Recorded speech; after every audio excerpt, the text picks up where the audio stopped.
My world, as I knew it, was a meticulously constructed edifice of trust and shared dreams, a testament to 5 years of what I believed to be a blissful marriage. Sandra, my college sweetheart, was the architect of this idyllic existence, her kindness, wit, and affection the cornerstones of our life together. We had a comfortable home, a circle of cherished friends and neighbors, successful careers, and supportive families. Financially secure, we were steadily building a future, or so I thought. I work in a high-stakes research and engineering facility, a place we jokingly call Geek Central, developing cutting-edge electronics for clients like the National Security Agency and the military. The irony is that while our professional lives are steeped in complexity, our home lives, or at least mine, were refreshingly simple. What you see is what you get. Deceit is not our forte. Honesty is the bedrock of our reputations and, by extension, our careers.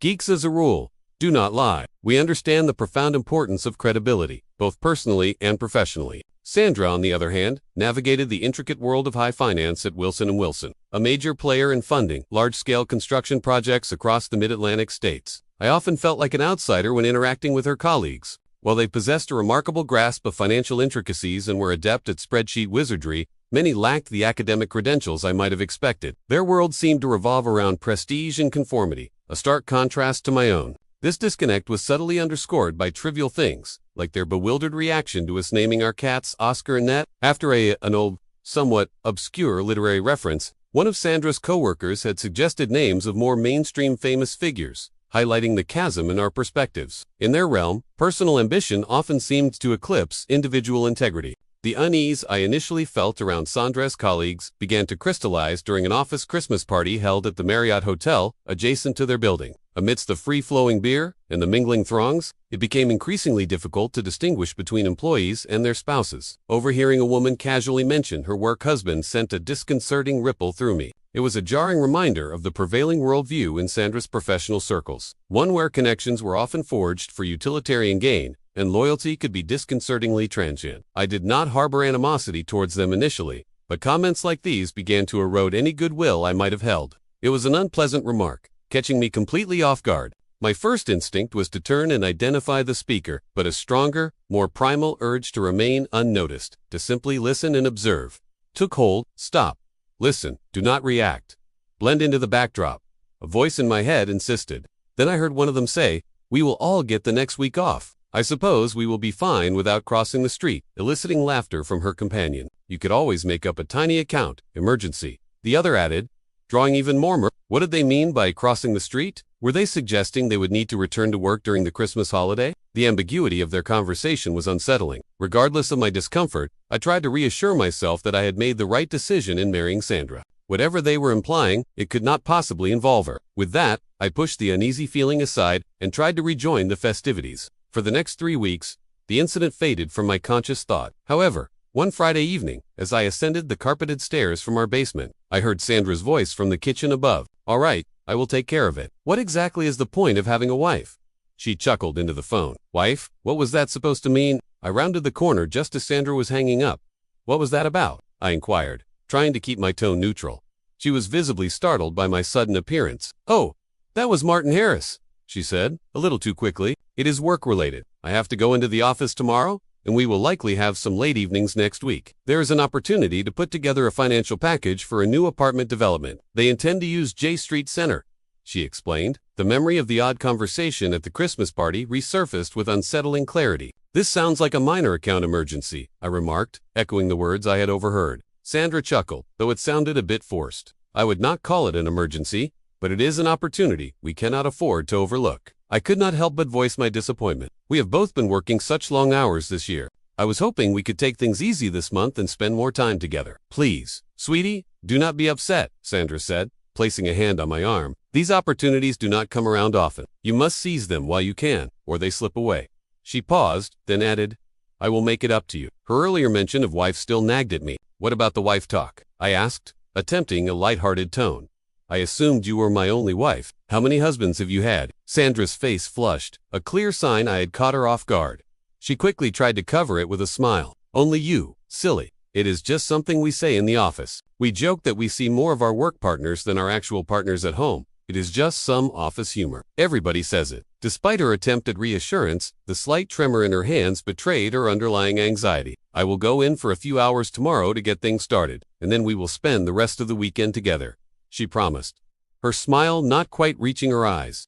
The rest of Friday night passed with a veneer of normalcy, and Sandra left for work on Saturday morning dressed casually, as if it were any other day. However, our planned weekend together did not commence until after 7 o'clock on Saturday evening. Please do not misunderstand. I value hard work and understand the necessity of meeting deadlines. What troubled me was the subtle but pervasive air of concealment that had begun to permeate our marriage. I could not shake the feeling that our relationship was far more secretive than I had ever perceived. As I waited for Sandra to return home that Saturday, my thoughts kept circling back to this newfound awareness. Despite our constant exchange of work-related stories and anecdotes, I suddenly realized that Sandra had never revealed anything truly substantial about her own job. It dawned on me that she had erected a significant barrier between her professional and personal lives, a divide I had never fully recognized before. When my wife finally arrived home on Saturday night, she headed straight for the shower while I began to prepare dinner. Despite my best efforts to concentrate on cooking, my mind remained stubbornly fixated on that unsettling wife remark. Even if it had been intended innocently, it grated on me. Two phrases from the Christmas party kept replaying in my head like a broken record: work husband and crossing the street. I could not stop pondering whether these statements held a literal or figurative meaning. Given Sandra's office location, the possibilities were unnerving. Across the street from her building stood two noteworthy structures, a large medical office complex and the very same Marriott Hotel, where the Christmas party had been held. It struck me that many of the attendees at the party had seemed intimately familiar with the hotel's layout, a detail that now sparked a flurry of worrisome thoughts. While I tried to rationalize their regular visits as business lunches or accommodations for out-of-town clients, my increasingly foul mood sent my thoughts spiraling down darker paths. That following week, feeling an intense need for a respite from the oppressive atmosphere of my own thoughts, I made the deliberate decision to eat my lunch in the solitude of my car. As fate would have it, my usual parking spot was perfectly positioned just a block away from Sandra's workplace, affording me a clear, unobstructed view of the street that connected her office building and the Marriott. What unfolded before my eyes over the next few days left a bitter taste in my mouth. Around 11:45 on Monday morning, shortly before the typical lunch hour, I observed numerous couples walking across the street and disappearing into the Marriott. By 12:30, these same couples had quietly trickled back to their respective offices. Not a single group of 3 or 4, mind you, but distinct pairs. While I did not see my wife among them that day, a knot of anxiety tightened in my stomach. The next day brought a similar, unsettling spectacle. Different couples, perhaps, but the same questionable pattern of behavior. I briefly considered continuing my clandestine investigation by observing the hotel lobby more closely, but the risk of being recognized, particularly by Sandra herself, deterred me. In a move I never imagined I would make, born out of a desperate need for answers, I did something that felt utterly foreign to my nature. That very afternoon, I hired a private investigator. His name was Tristan Howard. I recounted what I had witnessed, explained my growing unease, and provided him with a recent photograph of Sandra. His counsel was both perplexing and disconcerting. "Do not dwell on it," he advised. "Return to your normal routine and trust that if there is something to be found, it will eventually be revealed." Though I expressed my fervent hope that my suspicions were entirely unfounded, I returned to work burdened by a maelstrom of conflicting emotions. My investment in his services, a sum I would have once considered exorbitant, paid off with alarming speed. On Thursday morning, Tristan summoned me to his sparsely furnished office and delivered the unvarnished truth. My deepest, most dreaded fears were confirmed. On Wednesday morning, at precisely 11:45, my wife, Sandra, had entered the Marriott Hotel lobby with Martin Harris's arm wrapped familiarly around her waist. After a brief pause at the registration counter, they were given a room key and ascended to the 4th floor, where they remained until approximately 12:40. Tristan, with his uncanny ability to obtain discreet information, had engaged in a private conversation with a desk clerk, a conversation that shed light on a depressing and sword-right reality. My wife and her supposed work husband were in fact regular patrons of the hotel. This devastating revelation came at the relatively low cost of $1,300. Tristan, however, cautioned me that collecting legally admissible evidence would undoubtedly cost significantly more. Despite the emotional turmoil roiling within me, despite the self-loathing I felt for even harboring such thoughts about the woman I loved, I found myself vowing to seek concrete proof, even if it meant plumbing the darkest recesses of my own mind to achieve it. Tristan outlined a plan that necessitated the active participation of the desk clerk and involved targeted room rentals. He would ascertain which room my wife and her colleague would occupy on their next visit, subsequently renting out adjacent rooms to install unobtrusive video surveillance equipment. It entailed additional expenses, including what amounted to a bribe for the clerk's cooperation, but I was grimly determined to spend whatever it took to unearth the complete, unadulterated truth. The subsequent 7 days were an exercise in excruciating self-control. I tried to distance myself from Sandra as much as possible, creating a subtle but palpable chill between us. She could not help but notice my strange withdrawn behavior.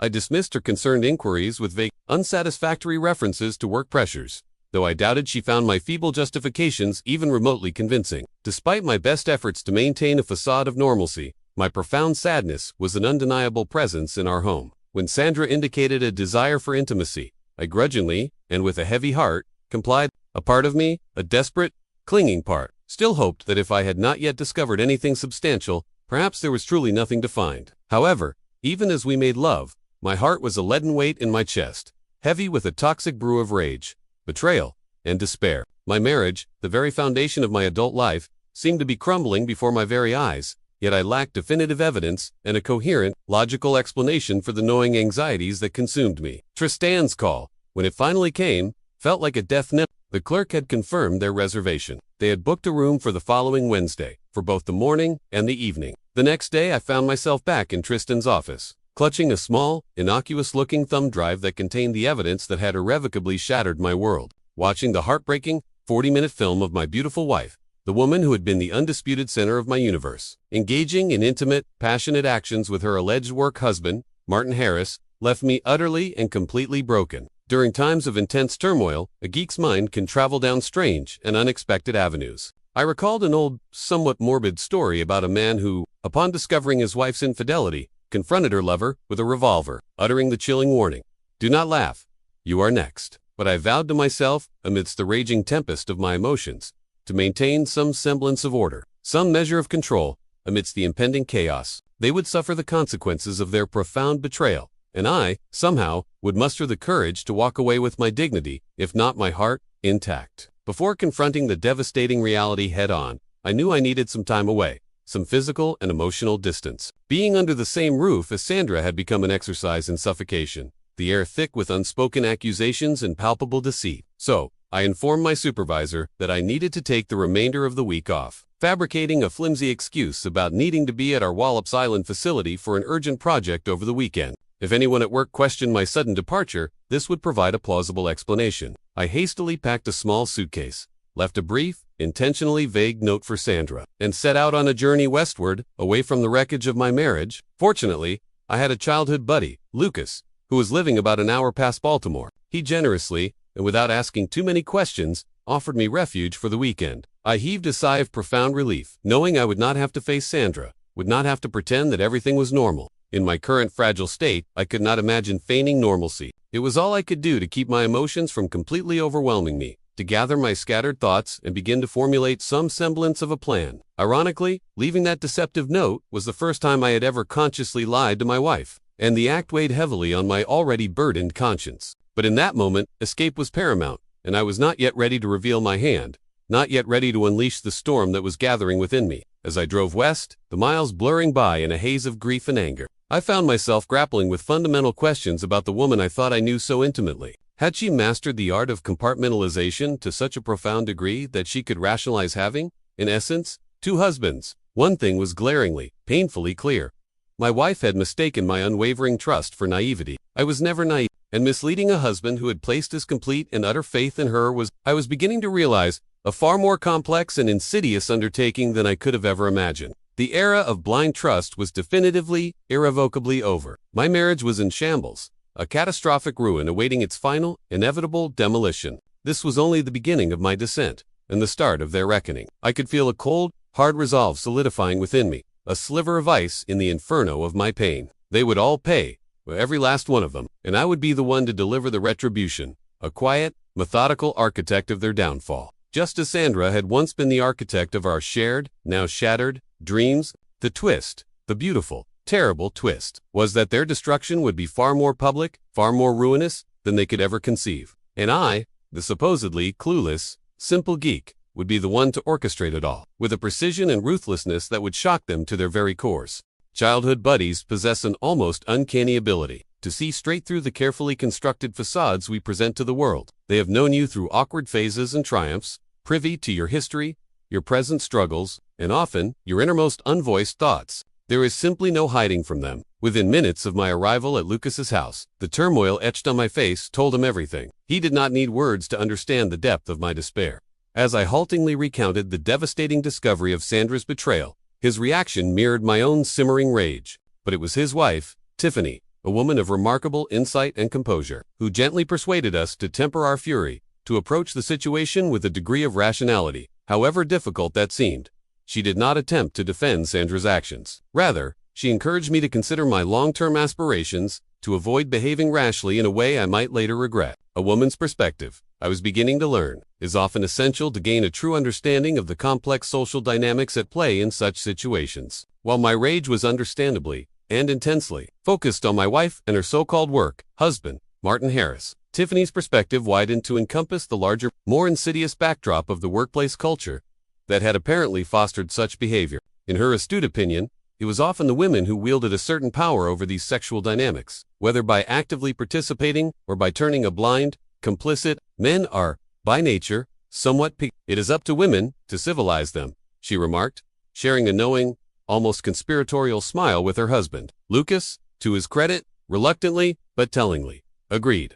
I want to take them all down, I declared, the words raw with a pain that felt bottomless.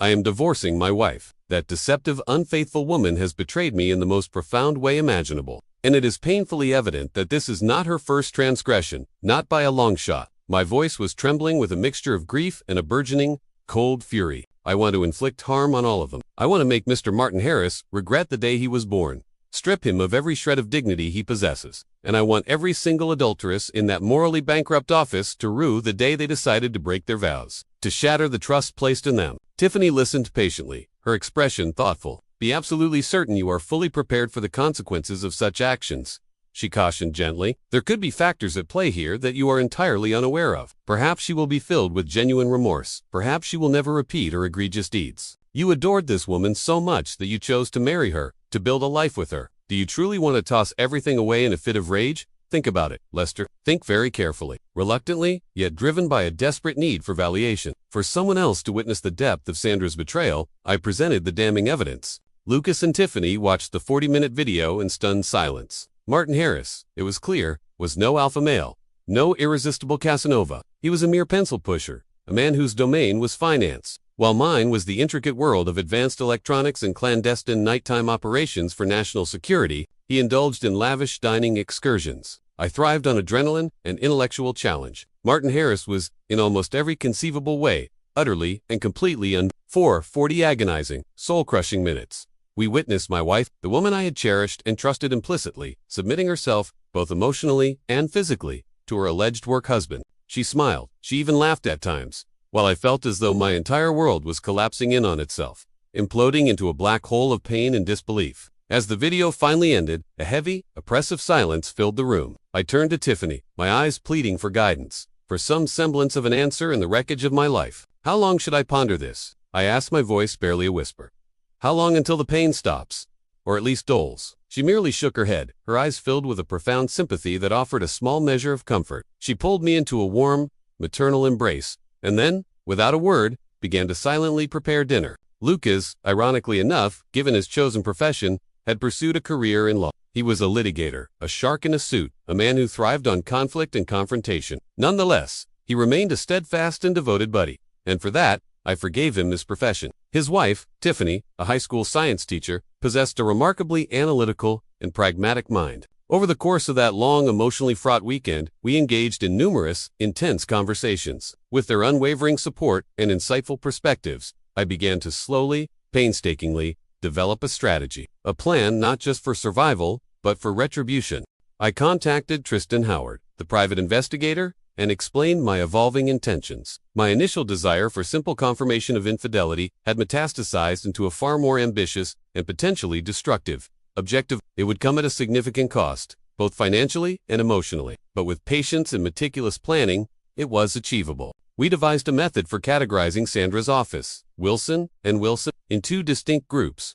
Senior management, individuals directly associated with Sandra, approximately 10 people, along with their respective work spouses. My intention was no longer simply to expose them, to sear them with the shame of their actions. I wanted to dismantle their careers, to destroy their reputations, to leave them with nothing but the bitter ashes of their deceit. The remaining employees, those not directly involved in the pervasive culture of infidelity, but who had likely been aware and remained silent, would inevitably bear some collateral consequences though. Depleting my own financial resources to target them individually was not part of the plan. Tristan, with his network of operatives and his expertise in covert surveillance, would surreptitiously place cameras in the offices of the targeted senior management and Sandra's immediate colleagues. The others, the work spouses, who frequented the Marriott, would be captured on video entering and exiting the hotel lobby. Their transgressions, documented with cold, irrefutable precision. When the time came to file for divorce, my legal strategy would be twofold.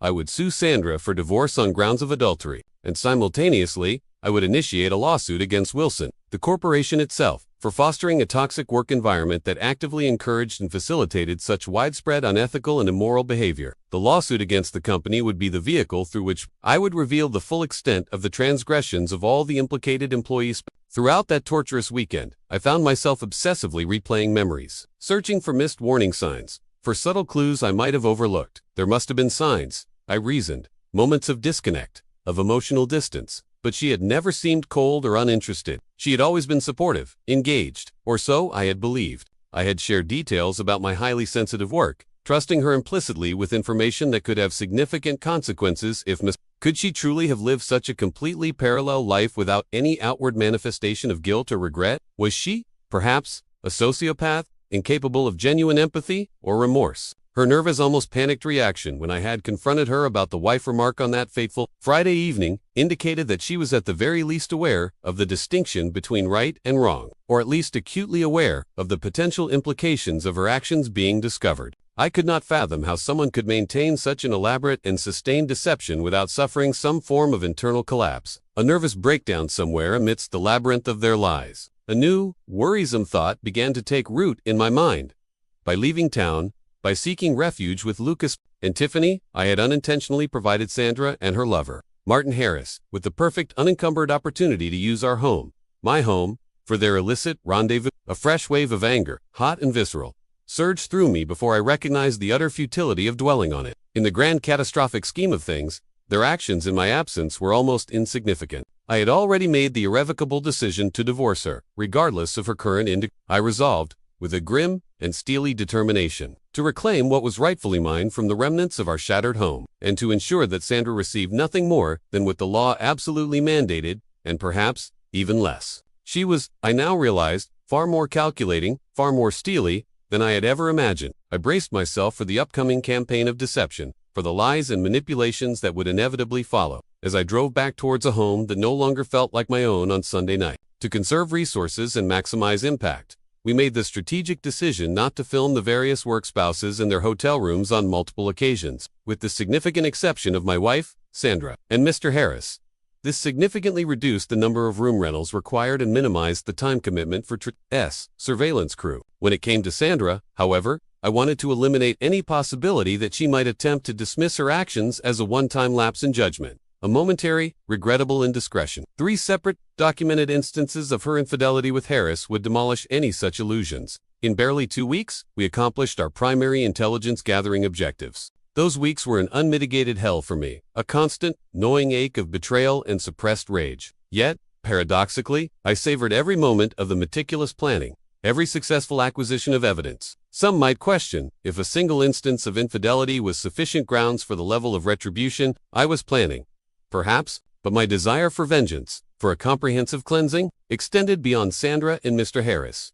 I aimed to expose the culpability of the entire office culture, to hold accountable every individual who was aware of my wife's infidelity and the infidelity of others, but who had chosen, through cowardice or complicity, to remain silent. Discovering the full extent of their collective deception took longer than anticipated. Most of the work spouses seemed to adhere to a weekly ritual, with some visiting the hotel across the street more frequently than others. While we did not manage to catch every single transgressor in the act, we captured enough irrefutable evidence to meet our strategic objectives. Sandra and her accomplice, Martin Harris, adhered to a remarkably consistent Wednesday routine. To maintain my sanity and avoid arousing Sandra's suspicions prematurely, I feigned working late on several evenings. The pain of being in the same house with her, of sleeping in the same bed, was excruciating. I concocted bogus emergencies that ostensibly required me to travel to our Wallops Island facility on Thursdays. In reality, I spent those nights in a sterile anonymous hotel room near my own office, poring over surveillance reports and refining our legal strategy. On Friday nights, I found solace and a much-needed dose of normalcy in visiting Lucas and Tiffany once more, their home becoming a temporary sanctuary from the emotional wasteland of my own. On Monday nights, I would return to the motel, unable to bear the misery and the oppressive silence of my own home any longer. Sandra, predictably, began to complain about feeling neglected, about the growing distance between us. Our relationship, she lamented, was deteriorating. She had no earthly idea how deep that chasm truly went, or that I was the one actively, methodically, engineering its final, spectacular collapse. Despite her apparent efforts to preserve a semblance of normalcy at home, I was emotionally detached, a ghost in my own life. And this detachment inevitably manifested in her own manner towards me. Seeking refuge even within the confines of our house, I moved into the guest room to sleep and made a deliberate point of leaving the house early every morning, before she awoke. After all, I had my own demanding deadlines at work, a convenient and plausible excuse for my increasingly erratic schedule. Perhaps Sandra sensed the mounting pressure in her marriage, the unspoken tensions that hung heavy in the air between us, or perhaps she simply accepted my flimsy justifications at face value. Or, and this was the most chilling possibility, perhaps she just did not care enough to question things too deeply. Regardless, it certainly did not deter her from her regular Wednesday lunchtime trysts with her work husband. If anything, their lunch breaks appeared to be a brazen display of their contempt for conventional morality and marital fidelity. It became chillingly clear that infidelity was not just an isolated incident at her workplace. It was endemic, a deeply ingrained part of the corporate culture with a sizable portion of the personnel, including several top executives, actively engaged in extramarital affairs. The rut, as the old adage goes, began at the top. Months later, upon quiet reflection, I noticed a glaring and deeply unsettling omission in the 3 surveillance videos I had watched countless times. Neither Sandra nor Martin Harris mentioned me even once. There were no derogatory comments, no expressions of guilt or concern about my potential reaction, not even a fleeting acknowledgement of my existence. What stung even more with the sharpness of a fresh wound was the undeniable fact that she was wearing her wedding rings throughout those encounters,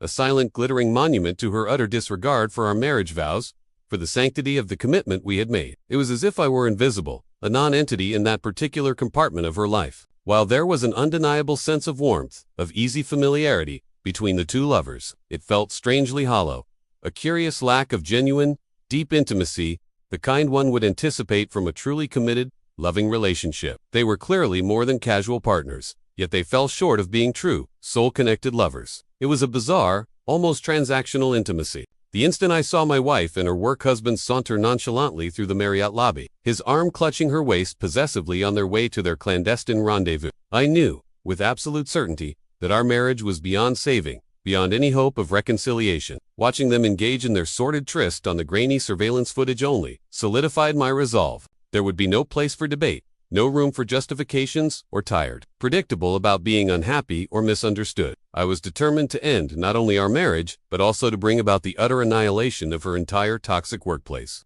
I had no desire to hear her apologies, no interest in witnessing her crocodile tears, and the very idea of her attempting to dismiss her actions as being purely about sex was utterly repulsive to me. 3 separate, documented encounters would demolish any lingering illusions about her fidelity, any desperate, last-ditch attempts to salvage her reputation or our marriage. My lawyer, a man as cold and calculating as the situation demanded, diligently drafted the necessary legal documentation. Tristan Howard and his team handled the rest, the quiet, methodical gathering of the final pieces of the puzzle. On a Monday morning, at precisely 10 o'clock, a professional process server, a man whose impassive demeanor belied the explosive nature of the documents he carried, walked into the plush, ostentatious offices of Wilson & Wilson. He served Sandra and Martin Harris at their respective desks. The official summonses landing with a soft thud that must have resonated like a cannon shot in the suddenly silent office. With methodical, unhurried steps, he then proceeded to the CEO's opulent corner office and served the corporation itself.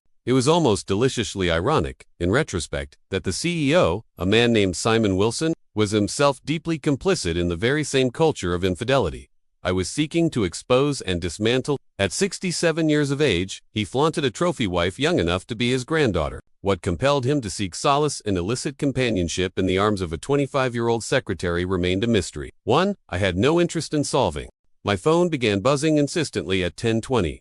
Undoubtedly, Sandra, hysterical and demanding an explanation. I silenced it without a moment's hesitation, a small, cruel smile playing on my lips. Meanwhile, as per our meticulously coordinated plan, 5 of Tristan's discreet operatives began distributing plain manila envelopes to the legitimate spouses of all the implicated Wilson and Wilson employees. Some received glossy photographs, others DVDs containing damning video footage, along with detailed, notarized reports that they could, and undoubtedly would, use in their own divorce proceedings. Martin Harris's wife, a woman I had never met but for whom I felt a strange sense of pity and solidarity, was handed an especially thick and comprehensive envelope. For others, a carefully worded letter served as an abrupt and brutal wake-up call, informing them in no uncertain terms about the unsavory, widespread activities taking place at Wilson & Wilson, and strongly urging them to confront their spouses. When they returned home that evening, each envelope, regardless of its specific contents, carried a brief, elegantly printed note, in the spirit of complete transparency and shared accountability. Thank you to Sandra Anderson for bringing this pervasive matter to our collective attention. I could not help but wonder, with a grim sense of satisfaction, how many allies my deceitful, soon-to-be ex-wife would have by Tuesday morning. The demise of Wilson & Wilson was swift, brutal, and deliciously dramatic. Following my initial lawsuit against the corporation, a veritable tsunami of 20 additional legal lawsuits emerged, filed by outraged spouses and disillusioned former employees. Divorces spread through the office like wildfire, consuming everything in their path, destroying not only the marriages of the guilty, but also casting a pall of suspicion and mistrust over even those couples where little concrete evidence of infidelity existed. Management SM-fisted attempts to terminate employees, affected by the rapidly escalating scandal, only served to further expose their own deep culpability in the festering mess. Innocent people, their reputations unfairly tarnished by association, fled the sinking ship in droves, desperately scrambling to salvage what remained of their careers and their personal lives. The media, smelling blood in the water, jumped on the spectacle with unbridled enthusiasm. Within 2 short weeks, a widely circulated story detailing the firm's spectacular implosion prominently and repeatedly used the term work spouse. I could not help but wonder, with a certain dark amusement, about the true origin of that insidious phrase. Perhaps it had been invented by some naive, unsuspecting husband, blissfully unaware of the predatory realities of modern corporate culture. Or perhaps, more cynically, it was a term coined by the perpetrators themselves, a euphemism designed to normalize and sanitize their tawdry betrayal. Following the scandal, business at Wilson & Wilson plummeted. Clients deserted them in droves, and the once bustling, prestigious office closed its doors permanently within 2 excruciatingly long months. For nearly a year, the once proud skyscraper that had housed their operations remained conspicuously vacant, a silent, steel and glass tombstone marking the grave of a once powerful financial institution.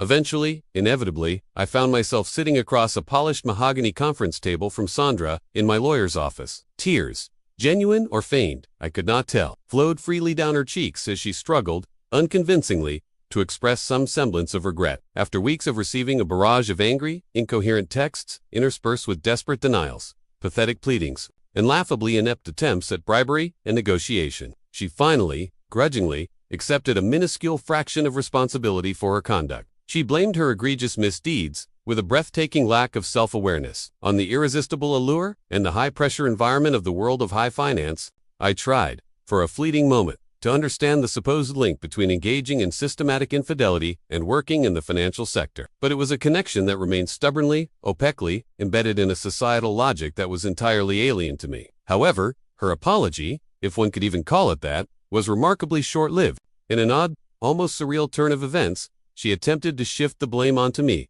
claiming, with a straight face, that my supposed failure to communicate my worries, my alleged emotional unavailability, had somehow contributed to, or even precipitated, the issue. The sheer audacity of her claim was breathtaking. Ridiculous. You should not have to explicitly tell your spouse to avoid engaging in extramarital affairs, let alone actively cultivating a work husband.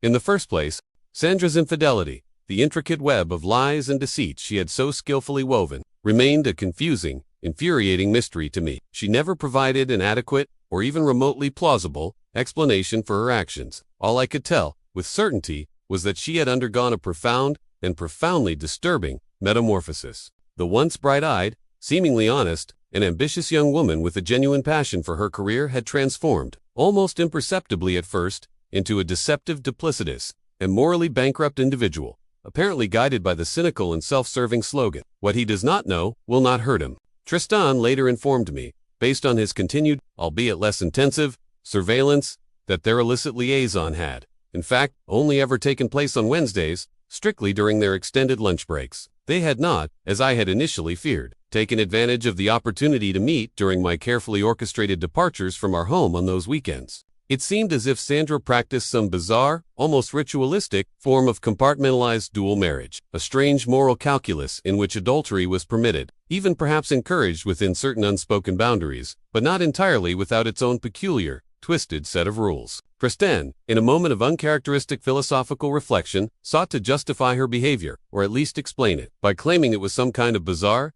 dysfunctional bonding ritual, a perverted form of team building. Wilson and Wilson, he theorized, had cultivated a poisonous, insidiously dysfunctional company culture, a place where teamwork had become inextricably and disastrously synonymous with inappropriately close, and often sexual, relationships among its staff. There appeared to be a warped, almost cult-like sense of loyalty at play, with employees attributing their adulterous activities to a single, designated individual, usually their closest coworker or work spouse. Tristan frequently suspected that they considered themselves, in some perverse way, cognitively superior, a select group privy to some shared, clandestine knowledge, or perhaps bound by some distorted, unspoken social contract. Despite my concerted efforts to make logical sense of the situation, to understand the motivations and the mindset that could lead to such widespread betrayal, I could not entirely shake my deep emotional attachment to both the memory of my marriage to Sandra and the traumatic events surrounding our divorce. I had to make a conscious, deliberate decision. Did I want to spend the rest of my life mired in the toxic intricacies of these people's lives? Did I simply want to walk away to cut my losses and attempt to rebuild some semblance of a life for myself? Ultimately, I chose the latter. My meticulously planned mission of revenge, however, did not unfold entirely as I had envisioned. While I unequivocally won my legal battles, the company's coffers were, by that point, almost entirely empty, a hollow victory. Martin Harris, the primary target of my ire alongside Sandra, faced near total financial ruin in his own messy and protracted divorce proceedings. The irony was not lost on me. My own actions had directly contributed to both the corporation's and Harris's financial demise, rendering them largely unable to satisfy the substantial court judgments awarded against them. My wife Sandra, having lost her lucrative job as a direct consequence of the scandal, had the unmitigated gall to request alimony following our divorce, but my lawyer, a man who relished such challenges successfully, and quite rightly, argued that her unemployment was a direct and foreseeable result of her own infidelity, and she was summarily and justly refused any ongoing financial assistance from me. Even the heartbroken, betrayed wives who had been grievously hurt by their partner's betrayals, women for whom I had initially felt a degree of empathy, ended up harboring a surprising amount of resentment and animosity towards me. I had, after all, been the one to expose the unpleasant, inconvenient truth, thereby placing me squarely, and unfairly, in their cr- It was an unanticipated, and frankly bewildering, consequence. Though in a city as large and impersonal as ours, I could certainly survive without their approval or affection. However, one person's reaction took me completely by surprise, a plot twist I had not anticipated. Her name was Emma Harris, Martin Harris's now ex. She approached me one evening in a dimly lit, upscale bar, radiating an obvious, almost predatory charm that immediately drew my attention. She introduced herself, her voice a low, seductive and slid onto the bar stool next to me, her intentions almost shockingly apparent. "I am divorcing my husband," she stated, her eyes locking onto mine with an unnerving intensity. "But I want more than just his money, more than just revenge through the courts. I would derive an immense, and very personal, satisfaction from confessing to him, in excruciating detail, that I slept with his mistress's husband." A slow, dangerous smile spread across her perfectly made-up face. "Will you help me with this rather unorthodox quest, Mr. Anderson? What do you say, Lester? Will you defile me? Just a little. And in doing so, help me to thoroughly humiliate the man who so carelessly and cruelly deceived your wife, and by extension, you." After a moment of stunned silence, and against my better judgment, or perhaps because of it, I agreed. As it turned out, it was a decision I had absolutely no regrets about. It was a small, bitter, but undeniably satisfying act of shared vengeance, a fleeting moment of connection in the ruins of our respective marriages.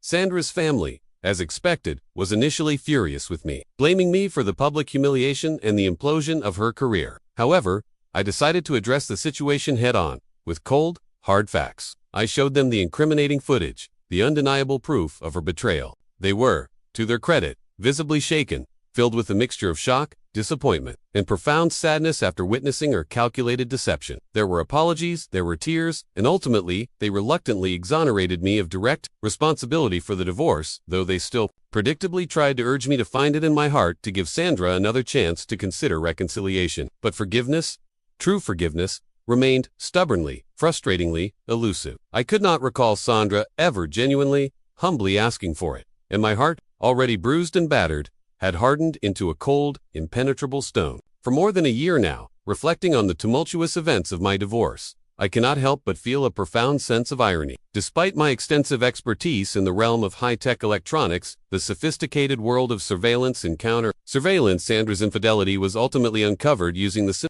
most rudimentary of means: a strategically parked automobile, a relatively modest bribe to a pliable hotel desk clerk, and a few readily available off-the-shelf miniature cameras. It served as a sharp and rather humbling reminder that even the most advanced technology, the most sophisticated systems of control and observation, cannot prevent treachery and betrayal in matters of the human heart. Reflecting on how easily, almost casually, I had managed to discover their deception, I could not avoid the unsettling thought of how effortlessly they might have hidden their affair had they exercised even a modicum of discretion or intelligence. After overhearing just a few careless whispered conversations, their misdeeds were glaringly, almost laughably, clear. Couples casually, brazenly crossing the street in broad daylight, en route to their lunchtime liaisons, demonstrated a level of audacity, of arrogance, that bordered on the pathological. It begged the question, does anyone even care about appearances anymore? It was almost unbelievable that they had managed to evade detection for so long. It made me wonder if the world I inhabited, the reality I perceived, bore any resemblance to the actual reality unfolding around me. Were such occurrences, such casual betrayals,